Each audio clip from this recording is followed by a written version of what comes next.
Hello, here we go. Last one of the day. Hopefully everyone's still awake with the pizza, but we're gonna talk about blockchain, data privacy, metaverse, robots, ESG, AI, oh my. So actually, I think all three of y'all have ties to Thailand. So why don't we start with this question, is what advantages do we see in emerging markets like Southeast Asia, Africa, and Latin America? That's the first disruption, right? As we are talking about this, so perhaps I can say a little bit. I myself am an impact VC. I have a fund investing in emerging markets entrepreneurs. And what we see, not just in Thailand or Southeast Asia, but throughout the world in developing countries, is that great talents are everywhere. And they know how to build a company. They understand local markets.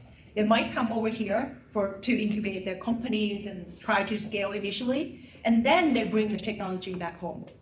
And so you're going to see a lot of funds moving forward as investors, active investors, small fund, big funds, trying to democratize, meaning bringing capital to those entrepreneurs who can create impact locally and scale regionally, if not globally. So Southeast Asia is one of them. Well, me, I'm a bit more different. I think that the future is building things in the country. I truly believe that we need to recreate much more security in controlling the technology and really building something from the ground. The market in Asia and other markets are very interesting in a way that it's very easy to have low price, but it's always complicated to control the technology. So if you really want to create something that has a value, you need to be able to scale it. And the best way is to produce it in the United States. So yes, the offshore platforms bring you so much flexibility to be able to produce very quickly and be able to have access to all the technology of different developments. But you don't have this control on this technology. You have to talk with people that maybe you don't have the same language. So it brings a lot of difficulty in the time when you try to export things. And I'm much more firm believer that we need to recreate home construction and bring technology in the country. I can tell you about this for 3 days, but I don't want to do that. I was hired by the largest company in Thailand to really bring the US technology to Thailand to transform the business. And when I went there, I found out that the business usage are quite different, people's lifestyle is quite different, but and also the workforce was not there. So we started the first steps to train the people. And once we get the people trained, then we start to understand the local business model. We found out you really can create a lot of innovation by bringing the best practice from the US, because I was the CTO of the BMC software. I've been in the tech industry for 20 years before I went to Thailand. So when you go to this emerging market, you immediately think, hey, what kind of technology I can use? And because of the Web3, because of the new internet, right now the cost of the innovation is so low. So that's why the emerging market, that's why you have the impact fund, because you can create the same kind of, I'll see the innovation, probably use 1/20th of amount of technology, because right now a lot of it is drag and drop. But however, the emerging market really needs experts. Really need experts from the strategy level, and also, just like I was hired, and also the people who really know how to bring the technology together, really marry the challenges and the use cases with the how to do things and create the unique solution for that particular country. Well, I want to stop here because we have a lot more other things to talk about it. Yeah, well, let's actually jump to data privacy. We've seen stuff with like Apple ads, and that's affecting a lot of people, especially like in the e-commerce market. But Guillaume, how might data privacy be changing? Data privacy will change thanks to decentralization. The whole course of how major company has built their business is entering in privacy's life of everyone in exchange of free service. I think that needs to be changed. As I always say, everybody likes their privacy. Nobody wants someone that comes in your home or your house or your business. And today, the only way to do it is to disrupt briefly how many investment has been done in servers and things like that. So we need to take out the whole system down and really bring for each one the control of each data of everyone, actually. I used to work for Axiom. Axiom is the largest data company in the US. And we helped Facebook with their mobile ads. I was the evil side. Okay. So I went to, later on I went to China, went to Thailand, I found out, and also Europe. I found out that people's mindset about data security is very different. For example, in China, that the privacy was not so much of a concern, but the security it is more overpowering the privacy. That's why, like in one of our supermarket, we had the surveillance camera connects to the police department, like most wanted criminal database. We actually caught like 2 people on the run within 3 months. And in the US, you could think this is an invade about privacy, but in the countries such as China, very different. But the same type of application cannot be used in Thailand because Thailand is more conservative in terms of the data privacy. So we found out that the technology ran into the barrier because of the data privacy issue. And I hope someday we will have our control of the data. At the same time, we also need to find a way how to keep the world secure. And you know who are the criminals are around you. That are you gonna living to next door to the sex offenders, and because they want to keep the privacy. So this is a balanced act. And I want to stop here. We can talk another hour about that. Go ahead and get one. Yeah, but Facebook, they have the privacy, and it's always the same. The fear of selling a product or things like this. I mean, do rich people has problem with someone that's crazy out at the door? No, it touched the normal customer or the normal client. I feel that Facebook hasn't made its money in its technology, it made its money in data. So on Amazon doesn't win money in distribution. So in one moment, we should ask this question, what are we doing? We need to use third-party apps to develop applications, and to a lot of entrepreneurs really shooting their heads like, oh, let's go quick, let's build something with AWS and bring all the data through it. And what happens after is that nobody has control on your technology, all your data ourselves. So in one moment, even if we try to create new technology around it, the RSA conference, how many years the RSA conference here in California exists, and we still have the same problem. You go to Washington, D.C., and you have companies that still offer cloud and encryption and so on. And it's so easy to hack something. I mean, I can see your passion about data. Yeah, we can have that debate afterwards. Well, love to have. And you mentioned one piece of Web 3.0 with the decentralization, but what about AI? What do we see, maybe, Jeep, with how AI will change large industries like the healthcare or e-learning? Huge. This is huge.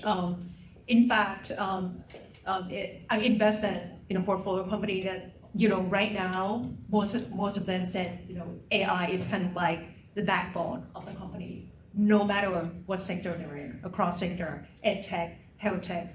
Personally, right now, I'm also on a board at an AI company in healthcare. So, for example, to give you a specific example, it is, they use an AI 6 file IPs, a software layer to interpret and visualize trillion of cell data instantly in a way that nobody else can. So that it helps in terms of disease diagnosis, it helps in terms of disease classifications. So traditionally, if you do, let's say, cancer diagnosis, there is really, really high error rates, maybe 20, sometimes 25% in emerging markets. So that is really scary. because it means that it can be mistreatment down the road if it is not the right diagnosis, let alone the fact that sometimes it takes more than 2 weeks or 3 weeks to get the results. So this company basically reduced the time significantly, reduce the cost using AI, and make sure by helping the physicians and experts looking into how to interpret the data in the highest accuracy. And this is kind of like tying back into sort of like impact VC or impact entrepreneurship, that I've seen that a lot of companies like this trying to use the technology to solve one of the most critical problems. In this case is healthcare. Dr. Xu, maybe something on that? Yeah, I'm on the board of a AI company, a public company that we use AI to really try to change many aspects of the construction safety. You have people smoking, you have geofencing to really see where's higher temperature, whether people wash their hands in the restroom, right? There's so many things you can do, and you walk into to a service, they can tell you're the VIP client or you are the regular client. This has been done. Touchless checking and what you talked about the medical record processing. I would say that AI is going to take over the world, especially take away the job that has patterns that machine can do, and then leave us with more time to do more of an EQ or more of an emotion-related, personalized business. So I would say that if you look at AI, you don't have to reinvent AI. There are so many companies, solutions you can use, but really think about how can you make your service more personalized that the machine cannot take over, right? And then leave all the repetitive work to machine the machine can do a much better job at a much more accurate rate, just like Jeep said. Right. Let's go to the supply chain. So many problems right now.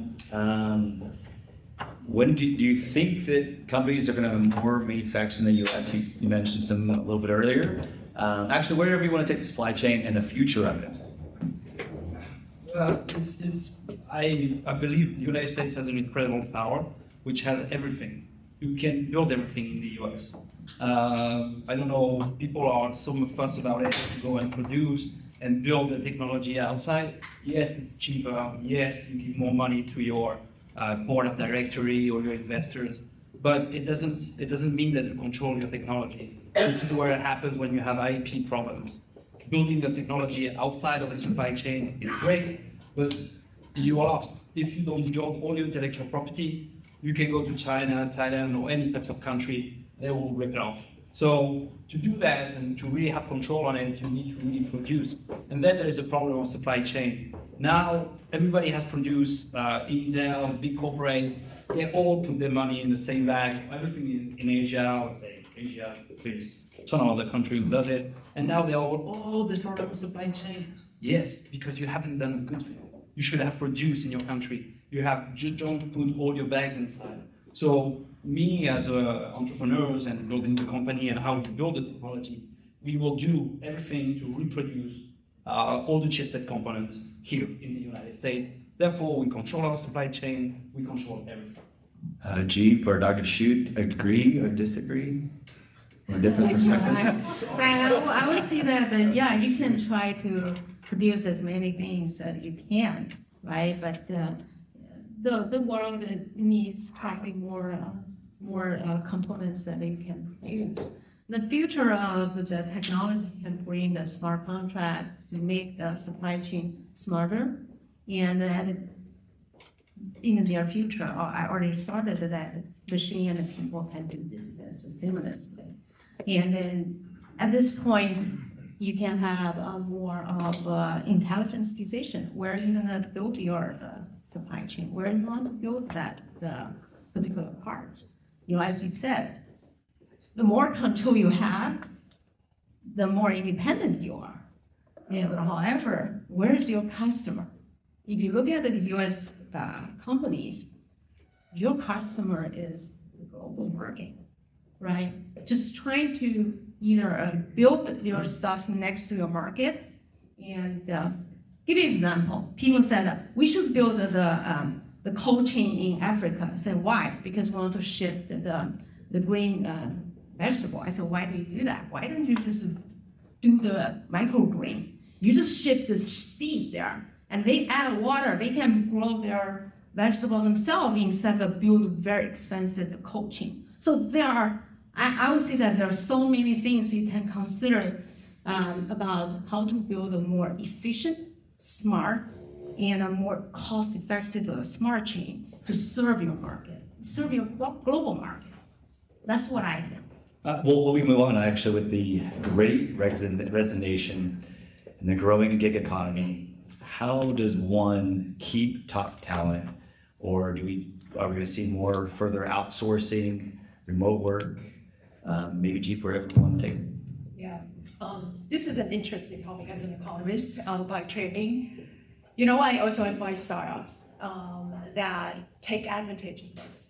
Meaning, if you find the best resource outside the United States, especially outside the Bay Area, if they can do the work, why not? Right? Startup doesn't have a lot of cash. They don't have a lot of resources. This is, to me, is the moment after COVID. It's the moment that I hope that a lot of companies would realize that, you know, geography actually doesn't matter much. Unless, of course, if you argue that you are in manufacturing, you have to go in the factory and work, that's a different case. But the work that can be done over Zoom, the work that can be done remotely, that is, number one, the advantage that the startups can deploy in a lower cost locations. Number two, this is, you know, it's going to get into the gender a little bit. This is where women thrive. And a lot of the times, women quit their jobs in the past because they don't have flexibility. You know, they have to pick up kids, they want to attend soccer, they want to do a lot of other things that working in a big corporation or startups do not allow them to do. So if there is a choice, and if they could, they would quit their job, right? This is the place where there is a new moment that emerged. A lot of startups actually decided to retain high-level executive women 50% of their time, 75% of their time, or 30% of their time, right, to do a certain function that, you know, they can accomplish and get the startup going. So it's kind of like a win-win for them, win for the executive, win for the startup, and it's all about flexibilities. So these are the two things that I've seen that companies that can adjust. Even though we talk a lot about the great resignation in the past years, it actually provides a lot of value if they know how to capitalize on the opportunities. Right now, I think that we are in a different phase. It's not so much of a great resignation. It's about like how are we gonna survive what appears to be a downturn. Which, you know, to me, the same strategy, if they know how to deploy it, where the talents are and what the talents want, those companies would have a longer lifetime. With this downturn and also the future of technology, what worries you, or what is something that is a disruptor, as this panel is? Maybe Guillaume, go ahead. Or Dr. Xu, anywhere. What is something that actually keeps you up at night? What's the future worry that you have of your companies or companies that you're involved in? Well, currently I'm running 3 companies, one nonprofit and 2 for-profit. One is the private university. I think the number one thing that I worry about is marketing and sales. Because anytime you really want to grow business, you need to really continue to explore what are the additional value you can bring to your market. How do you reach those people, right? With data privacy, all those considerations, it's much harder to accurately reach out to your client. So now you need to really spend a lot of time on social media, content-based marketing, all those things that you may not want to do, right? So those are the challenges. Another thing is, where do I find the service that not only provide me with a direction and also how to, but also do those things for me, like a marketing. Which company can do the complete marketing for me, that I don't have to worry about marketing? that I can focusing on my produce the product for my customers. So in summary, sales, marketing, and how to reach out to my potential customer is my number one concern at this point. And what about pressure from ESG? We've heard a lot about this, environmental, social governance. Yeah. Some impact decisions made by the business. Is this something that a company should start planning for right away? Where does this fit, and where do we see the future of it? I mean, if you can start. Yeah, my venture fund is an impact fund. And what I tell people, there is still a lot of misunderstanding in the ecosystem that impact fund means nonprofit or social impact only. It's not. And this is what I teach at Haas Business School at UC Berkeley. I teach MBA students on impact VC class. So impact VC is about using capital to incentivize social change.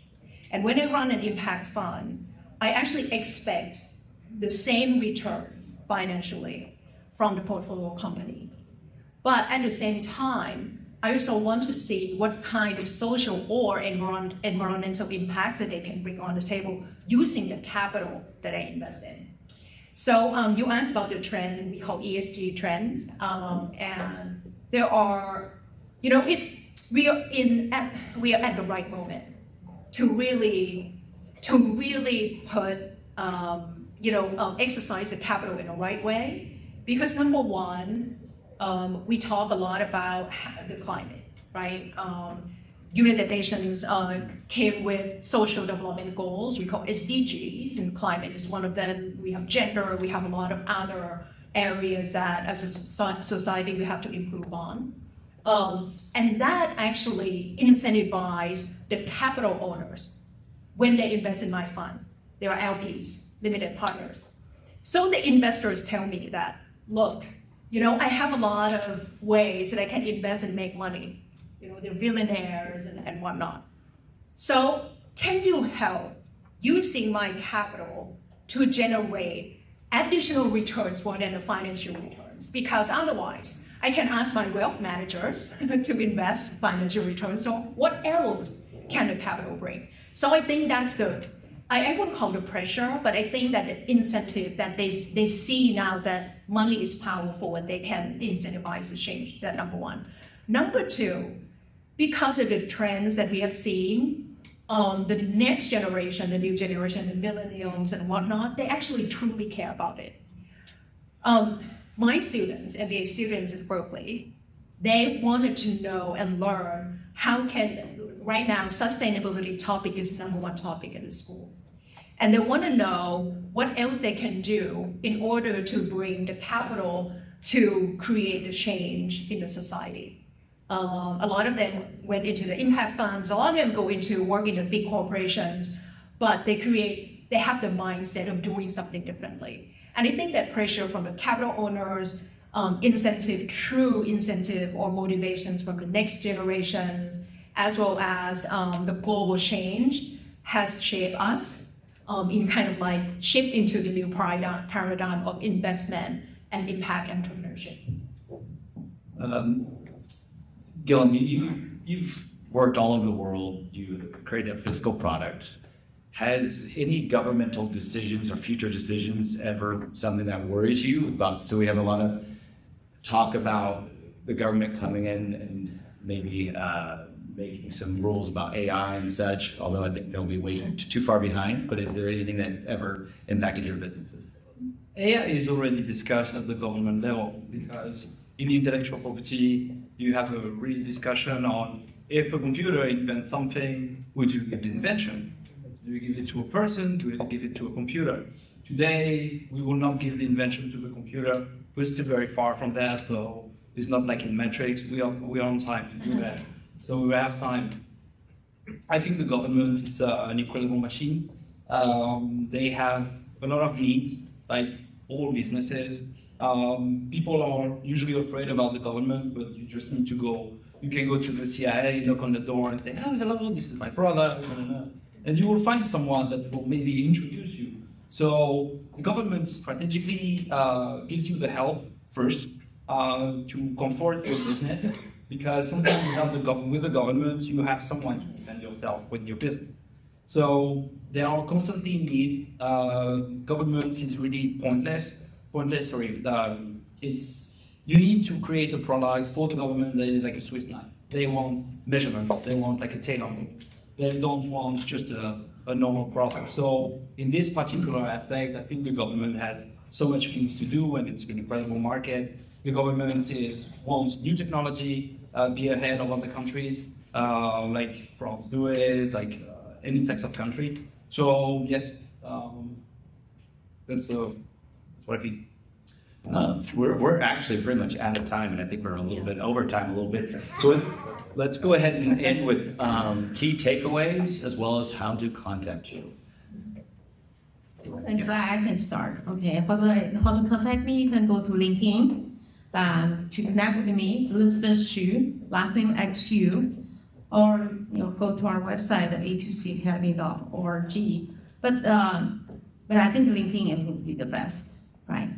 And the final word is, from many years my career since 2005, and then through I made into the C-suite within 10 years of my graduation, and then made into the boardroom in another 10 years. I would say that what I learned was surrounding yourself with a real expert.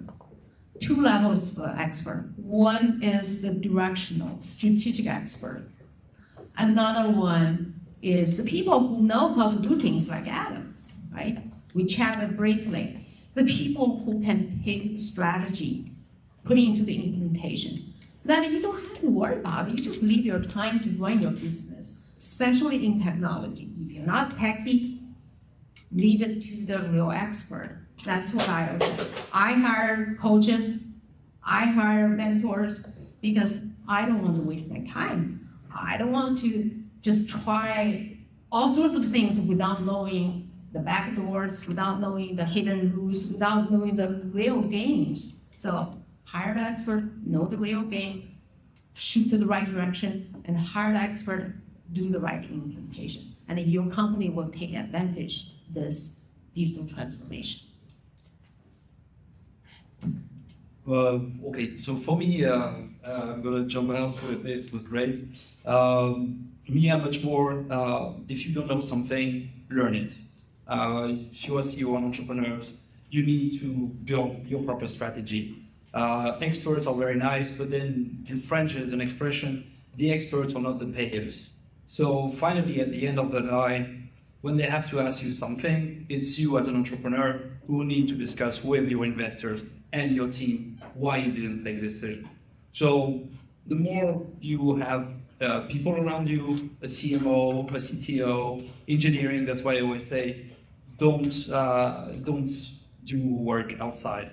You have to have your people around you. If you need marketing, you have your CMO. You sit down with her and say, oh, how is it? How we can do it? Okay, I see it. Those are the way you can really select your team and really go to the strategical place. Then you want consulting. You ask a consultant, you need him to talk, and at the end you say, that's cool, see you. And you go and see your team and say, this is what I've seen. So this is for me the best way how you can drive a company. Employees are very important. As I always say, they are the Praetorian Guard. I always use this term because it's really the people that defend the CEO. They are the people that will rely on developing the technology, on going to the market, on selling. So this is the best way for me how to construct a very solid company. When you will see an investor, when you go and see someone, you will say, hey, this is my team. Oh, that's nice. They are pretty good. Yes, they are. And that's how you add value to it. This is how you're going to break market, and this is how you be a value and unique person and unique company inside the market. So if you want to reach me, it's in LinkedIn. My name is Guillaume Jaulerry. And if you are there, if you want to talk about a lot of stuff, I've done pretty a lot of things. I've seen pretty a lot of stuff in my life. So that's, I'm open for everything. Thank you. I would like to say, the same thing that I always told my students. Technology is a long game. This is a marathon, not a sprint. Sometimes it feels like it's a sprint because you don't have resources, you don't have time. But what I've noticed that people who have been very successful, they get to move around. One day they were an entrepreneur, they get to exit the company, which is this conference is all about, and then they become a VC. Some VCs, they're very successful in being a VC, they see the market opportunity, they jump and they become a founder. So this is a very fluid industry and the world is really connected. And I really believe that, we have to really look at the world at a broader level, that this is going to be a marathon for everyone, so enjoy it. So connect with me on LinkedIn. I love it. And just remember, this pail number 4 has the best shoes in the game. I appreciate it. Close it out.